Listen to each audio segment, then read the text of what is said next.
The manager, who was supposed to have been moved to headquarters, appeared in front of me and suddenly began to yell at me in my face. You unfaithful bitch! You are fired, you hear me? Fired! Finished! Sacked! Drop the bag of chips, give me your damn apron, leave this supermarket, and don't ever come back! What are you talking about, Mr. Jacobson? We don't need any adulterers in the store setting a bad example of what it is to be a respectable human being. I was a fool for trusting you. I was so angry with this unfair outburst of rage and insults that I tried to talk back, but when I asked him why, I was told a terrible truth. This is the story of how my husband had been doing the unthinkable for nearly 3 whole years, and how it came to a satisfying end, at least to me. My name is Kyra, and I'm 32 years old. I used to live with my husband, Mason, and our daughter, Ada. I first met my husband at the supermarket where I was working part-time, once upon a time. I now work at the same supermarket, but now as a full-time employee. My husband was a regular customer there, and one fateful day, he helped me. I was involved with a troublesome customer that was conjuring up a bit of a commotion in the building. Thereafter, we started greeting each other every time he came to the store, and the small talk eventually led Mason asking me for my contact information. I gave him my number, and we started going out to meals together. There, my husband and I hit it off, and we officially started dating. Right around that time, a new manager was transferred to the branch where I worked. His name is Mr. Jacobson, and although he was a very cheerful man, he was very good at his job and a very reliable manager at the store. Rumor had it that he had worked as a manager at various stores in order to make the most experience of his work and move up the ladder towards headquarters. But really, Mr. Jacobson was just so good at his job that he should have been working at headquarters right around then already. Mason had talked to Mr. Jacobson in person a few times, and he liked him a lot. He's a very great guy, isn't he, that Mr. Jacobson? A really charming guy indeed. If I were to marry you, Mason, I'd love to ask him to do us the honor of giving the wedding speech. That's a great idea. I hope it happens, honestly. He didn't know how right he was. Perhaps 8 months after that conversation, Mason proposed marriage to me. Of course I said yes. I immediately reported it to Mr. Jacobson and told him I wanted to ask him to give the speech at the wedding. He was very pleased with my news, and he was overjoyed to hear me ask him to do the honors. And on the big day, thanks to his amazing speech, I'm happy to report that the event turned out to be a wedding more wonderful than I'd ever imagined was possible. Even now, I'm still in awe at how majestic the wedding was. The week after the wedding, I was called forth by Mr. Jacobson. Miss Kyra, I know you just got married, but I have something very important to ask you. He was evidently trying to tell me something that was difficult to say. I was afraid I had done something wrong in my work. Was I too slow as a cashier? Did I put the spices in their places crooked? Did a customer file a complaint against me? Right as I was about to turn paranoid, Mr. Jacobson suddenly displayed that gorgeous smile of his and said brightly, I'd like to ask a favor of you because I trust that you can do this job very well. I'd like you to help me make this store a success. I want you to be my assistant manager. Damn, it actually sounds like I'm the one proposing to you, even after you just got married. Yes, I'll gladly accept. Hey, if you can ignore that part about looking as though I was proposing, it'll literally look like I'm proposing to you. That's gonna put my job in jeopardy. Maybe that's what I'm going for. We laughed as we acted silly to each other in this manner. I was happy. I was happy that I got a promotion. I was happy that Mr. Jacobson trusted me. And I was happy that I could make more of a difference in the family budget now that I'll be making more every month. When I told Mason that I had become assistant manager of the store, he was also very happy. From then on, I worked very hard at my job. Mason told me that he wanted to have a baby, but since it was right after I was appointed assistant manager, I asked him to wait a little while until I got accustomed to the work. A year and a half later, we were finally blessed with a child. I had been consulting Mr. Jacobson about the timing, and I think we were conceived at exactly the right time. I was certain Mason would be happy. It was his dream to have a child, after all. That's what I genuinely thought. However, my husband's reaction was different from what I expected. Hey Mason, I have some amazing news. We are finally able to have a baby. Now we're gonna be a mom and dad.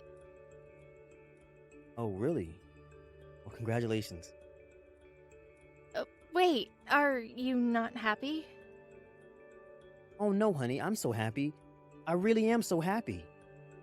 Yeah, that was still a very mediocre reaction, but I knew why he was reacting this way. He was lying about the fact he didn't know I was pregnant. He'd always had a habit of lying to me when I say things that doesn't sit well with him. For example, I remember one meaningless incident where he ate a cup of ice cream that I had bought for myself and was looking forward to without my permission. And when I asked him about it, he said, Wasn't me. When I questioned him about it, he went on to say, Who else would have eaten it but you? If you think there are more than 2 people living in this house, then you've officially gone insane. Maybe it was your parents. I don't know. Oh, yeah, sure. They really would just show up here without notifying me, only to raid my fridge and devoid it of delicious ice cream. Why would you lie about something that's so obvious? I can just buy you the ice cream again. There's no need to get that upset. I'm upset because I hate lying more than getting my ice cream eaten up. Oh, I guess that's a good point. I'm sorry, honey. It just looked so good and I couldn't resist myself. He only confessed when the situation was completely hopeless for him. Another example. My phone had locked by itself. My phone was the kind of phone where if you get the passcode wrong 3 times, you couldn't use your phone for a minute. I noticed my phone was in that state one day, and when I asked my husband if he had touched my phone, his answer was, I didn't touch it, no. Then why is it locked like this? Maybe I had it under my butt and it did the password without my knowing about it? It doesn't respond over close, dumbass. Did you have something to do with my phone or what? I told you it wasn't me. Listen, do you really think I'm going to buy that lie? That question, along with some more interrogation, made the situation hopeless for him. And he apologized and told me the truth. Whenever he got to a point where he just couldn't get away with any excuses any longer, he would finally come clean. And what kind of lie was he telling this time about not being too enthusiastic about my being pregnant? He happened to have a picture on his phone with a pregnancy test that showed the results were positive. And how did I discover this photo without him knowing about? Well, I may or may not have just happened to be cleaning up right behind him as he was sorting through his photos on his phone. Perhaps he was so happy to see the pregnancy test I'd left on the table the day before, and he sent it to his parents. And he reacted that way to hide the fact that he knew I was pregnant. He must have thought that if he told me he knew I was pregnant, I would say something along the lines of, Well, if you knew, why didn't you say anything? I settled with the thought that he had to react a bit coldly if he didn't want me to feel hurt when I told him the news. The actual reality was me a bit sad and disappointed about how ingenuine his reaction was. Why didn't he just be happy for me? For us?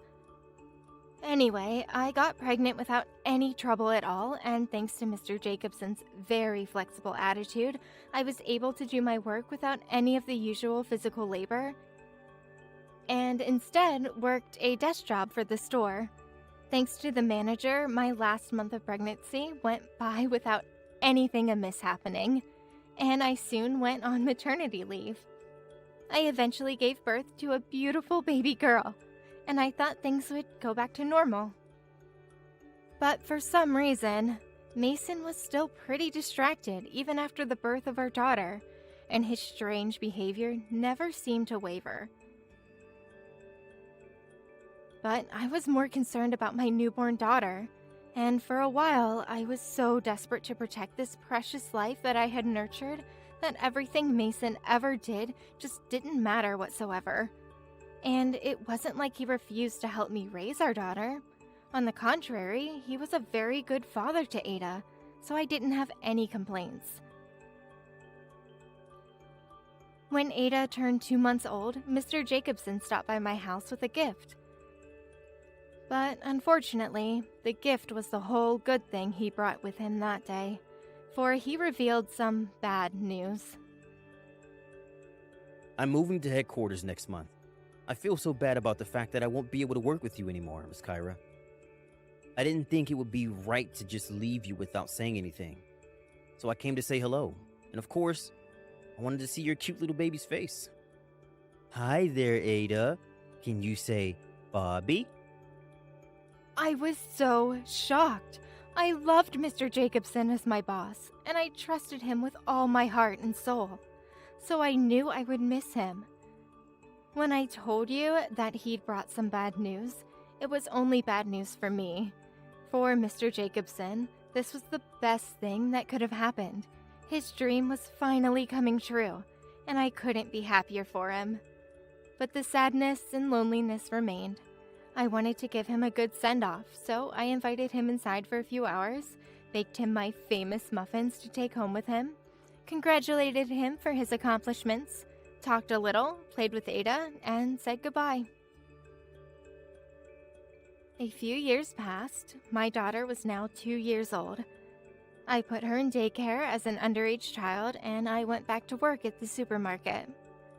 I had been working full-time, but now they changed my work schedule to part-time for the time being.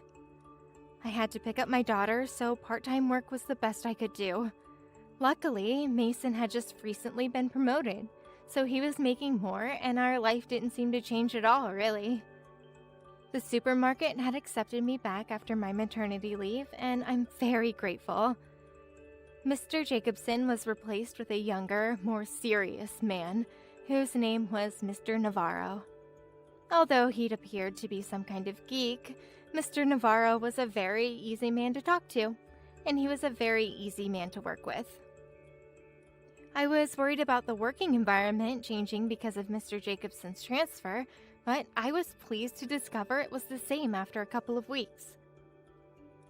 One day, a while after Mr. Navarro started working there, Mason started acting strange.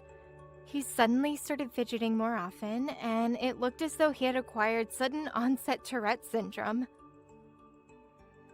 Hey, you remember that old manager of the supermarket? One who gave a speech at our wedding?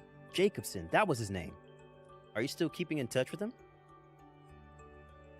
Mason suddenly started asking me all these suspicious questions about Mr. Jacobson. I answered all his questions honestly.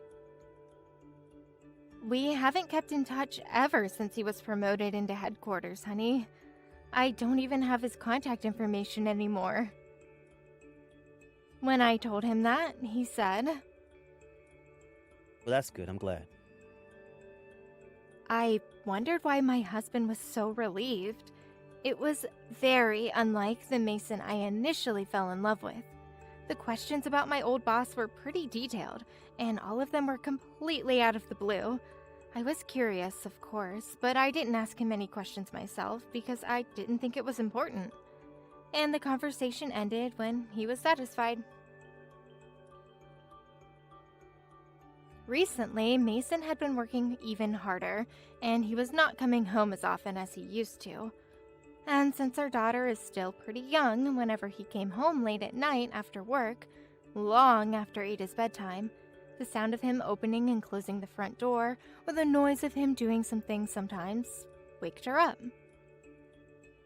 She sometimes took a while to get back to sleep, and I grew worried that it wasn't good for her health, so I made a suggestion to Mason. I was wondering about something, Mason. I don't know if you would be willing to do this for me, because I know it must be exhausting for you to come home from work and have to live with all the distractions. If you have to work late, you can always stay at a hotel. It's quieter and more peaceful for you. And Ada won't have to be woken up from the sounds that you make downstairs when you make dinner, or take a shower, or anything like that. That's actually what I was thinking too. From now on, I'll stay at a hotel, but only when I'm running late. He agreed to the idea, and so my husband didn't come home at all for days on end, sometimes. But that doesn't mean our relationship deteriorated over time. On the contrary, it was still very good. We sometimes went out as a family on holidays, and my daughter missed him when he was away from home. I think the reason she missed him so much, even though she didn't see him as often as she would have liked, was because they were simply father and daughter. That's why I didn't feel particularly anxious about Mason's absence. I knew he was doing what he could for us. I loved him dearly, and his daughter adored him too. Even though we were apart, I trusted Mason with all my heart. The next day, while I was working at the supermarket, I heard from a part-timer that someone from headquarters was going to inspect the store that very morning. I was taking out the goods, hoping that Mr. Jacobson was assigned to the job, when... Let me through, damn it! That woman is fired! Fired, you hear me? I suddenly heard a voice shouting from somewhere in the store. I went to where the voice seemed to be coming from and saw Mr. Jacobson standing near the entrance, with an angry look on his face, pointing directly at me. Oh my goodness! Is that you, Mr. Jacobson? It's been so long! I'm back after maternity leave. And I ran up to him with a smile on my face. How dare you get in my face? You really did me dirty with that innocent little charade you've been playing. McLeod, you're frickin' fired. Get your lying ass home this instant, and don't even think about touching any of our products again.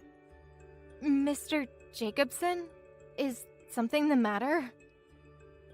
I'll be forever ashamed about the fact that I gave a wedding speech to a cheating adulteress. You'll ruin the store's reputation if you keep working here. Get the hell out of here. Mr. Jacobson was very angry, despite my being completely clueless about what he was talking about. I didn't understand a single thing that he was talking about. What was he on about? That I was a cheating adulteress? Didn't you frickin' hear me, you whore? Get the hell out of the store. Sir, what do you think you're doing? I was so angry at being denied myself that I took a defiant attitude toward Mr. Jacobson. I don't know what exactly you're tripping over, Mr. Jacobson, but I swear on my life I'm not having an affair. Don't you dare lie to me. I just happened to run into your husband yesterday, and he was walking with his new wife. What's more, they had brought their child with them. He told me you guys divorced because you were unfaithful to him and ran off with another man. I can't believe such a dishonest bitch is working in a supermarket where so many families come. What are you talking about, Jacobson? We're not, I repeat, not divorced. I trusted you, but I'm disappointed. I'm shocked that you even had the audacity to lie to me. I went back to the break room to talk to the manager, who didn't seem to want to comprehend the truth that I was telling him. I didn't think I could get anywhere talking to him right then and there, so I grabbed his sleeve and dragged him to the back of the store. I then called my in-laws and put the call on speaker so Mr. Jacobson could then confirm I was still married to their son. As Mrs. MacLeod, my darling mother-in-law, confusedly explained that I was indeed still married to Mason, and that they were helping take care of my daughter by letting her play with their dog Cotton. As time wore on, Mr. Jacobson's face got paler and paler. I mean, obviously, he would. He kept casting aspersions at me, all of which couldn't be justified. I'd never done anything of the sort he thought I did, without ever showing any willingness to listen to what I had to say. I'm sorry. I trusted you, Miss Kyra, and that's why I was so shocked when I heard your husband tell me that you had an affair and divorced him. That's why I was so angry when I saw you. I'm so sorry. Well, I was definitely glad I was able to clear up the misunderstanding, but the bigger issue is that my husband is having a legitimate affair. And he even had a kid that was apparently born by this other woman. I just couldn't wrap my head around it. I knew that however I tried, I could never understand why Mason had done this. I thought we were a very happy family, and that's why I couldn't accept the reality. But then I remembered one thing, one important detail that changed everything. Remember that photograph of a pregnancy test on my husband's phone that I mentioned? I asked Mr. Jacobson how old the child was when he met my husband the other day, and he said it was a boy about 2 years old. In other words, the boy was about the same age as our daughter. I then became convinced that the pregnancy test on my husband's phone wasn't mine at all, but instead belonged to the woman whom he was cheating on me with. So that's why his reaction to my pregnancy was so cold. I couldn't stop myself from getting frustrated at the thought of it. Mr. Jacobson must have sensed my frustration because he spoke. I'm really sorry about the hurt I caused you, Miss Kyra. If you'll allow me, I can help you catch your husband red-handed in the affair, and if you want to get a divorce, I can get you that too. Divorce? I didn't even know there was a way to do that, sir. Then Mr. Jacobson told me his strategy. Mr. Jacobson's family owned a nice dining restaurant, and they had prepared 2 tickets for a free meal for the day. He told me to give one to my husband, and I would then tell him when the day of the reservation approached that I couldn't go with him because I was suddenly assigned to an evening shift that night, and that he should go with someone from his company. That would give him the perfect opportunity to go with his girlfriend, and then we would barge in at the right moment and apprehend them in 4K. He told me that he would give me the entire restaurant for the night, and I could go wild as much as I wanted. I was very grateful to Mr. Jacobson for being so considerate. Just as Mr. Jacobson instructed, I gave my husband the tickets, and a few days later, I told him I couldn't go, and told him he should go with someone from his company, as I handed him the other ticket. He was all right with the sudden change in plans, and said he would go with someone from his company. On the day everything was to transpire, I was at the restaurant, waiting for him to arrive. But I wasn't waiting for him alone. I was with someone special. And no, it wasn't Mr. Jacobson. Mason and his lover showed up. They both seemed surprised to see no one else in the restaurant, but the woman turned to Mason and said, "Did you book the whole restaurant for me? Today is our 3-year anniversary, isn't it?" Yep, that's right. I managed to reserve the entire restaurant for you, Heidi. My husband lies like he breathes. I was stunned. After that, they were enjoying their meal. Then Mr. Jacobson, dressed as their waiter for the evening, asked if they would like to have a commemorative photo. She accepted happily for a picture because it seemed to be their 3rd anniversary. Mr. Jacobson took a few snapshots, looked at the camera, smiled, and said, These are excellent photos. The perfect photographic evidence for their affair, Miss Kyra McLeod. That was his signal. I strode into the dining room with my parents-in-law and halted in front of my husband and the woman whom he was cheating on me with. "Yes, my dear Watson. The answer to the question, Who was the special people I brought to witness the scene of the crime? Was Mr. and Mrs. MacLeod, my parents-in-law, Mason's parents. Mason's face instantly went bloodless, and he looked dangerously pale. Eating dinner with your lover sure is nice, isn't it, Mr. MacLeod?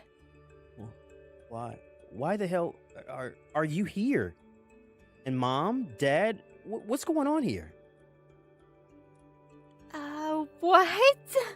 These are your parents? Nice to meet you. It's not nice to meet you, you bitch. No frickin' need to exchange greetings here. I have no interest in having anything to do with you. My mother-in-law yelled at the woman called Heidi, and she was shell-shocked. I didn't care. I just wanted to hear the truth from my husband's mouth. And what bold things my husband went on to say. This is Heidi, a junior employee for my job. Do you really think that lie is going to get through? Your lies are always unreasonably risky, Mason. Tell me the truth, for once. Then my husband gave up and started talking. So apparently, I was in the wrong for calling him a liar when he said she was his junior at work. That part was true. It seemed. And he was having an affair with her, one that lasted 3 whole years. He got her pregnant at the same time as he did me, so it seems he was happy for both of us. I didn't realize it because I never happened to get a copy of the family register. And he told me another truth.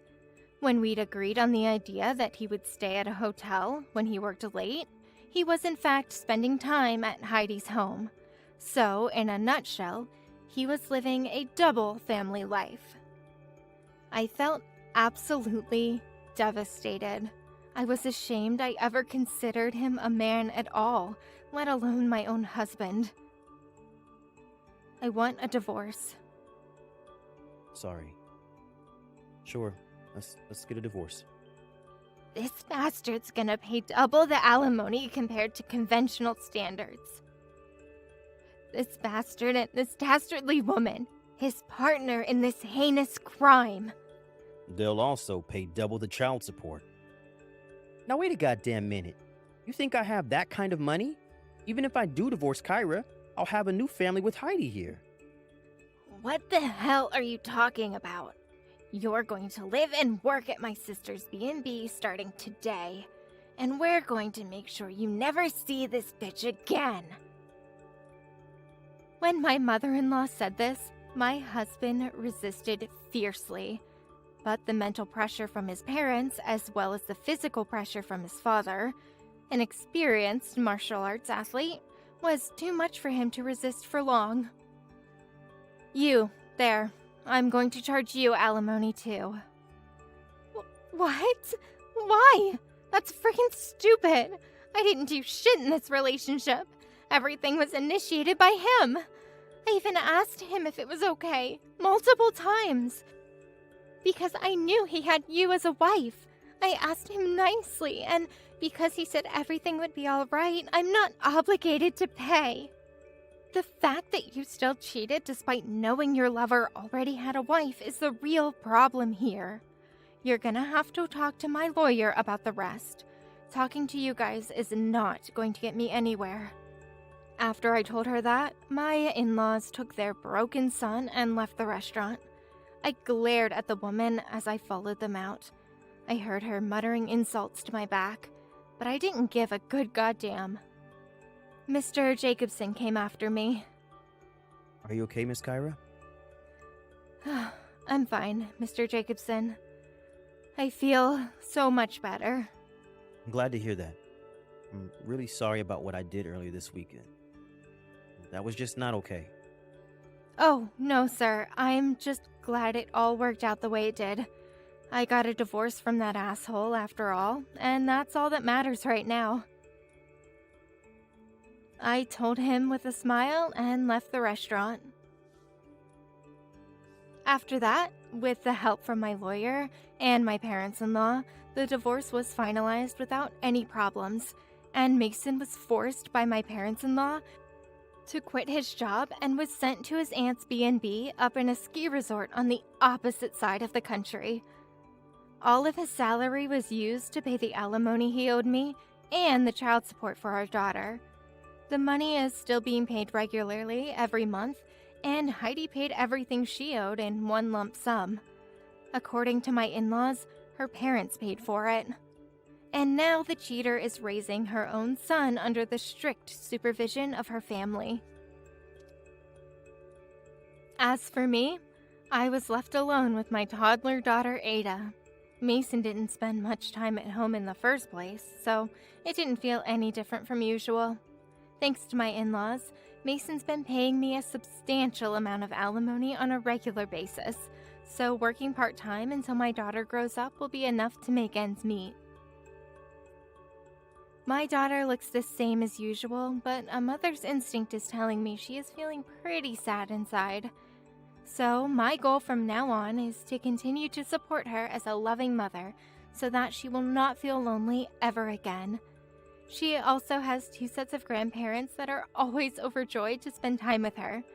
So I think that goal will be achieved pretty easily.